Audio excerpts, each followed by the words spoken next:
Hello everyone, I hope you are doing well. Today we'll talk about how to fix or how to solve the problem of Upwork good settings.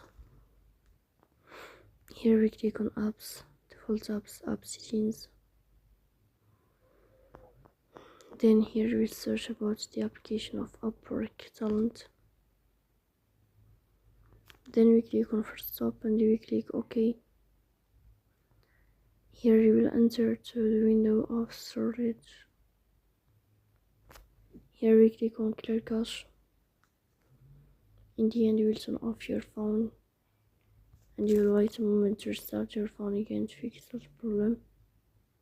So that's all. Don't forget to support us by like and subscribe. See you next time in another video, and thank you for your watching and your attention.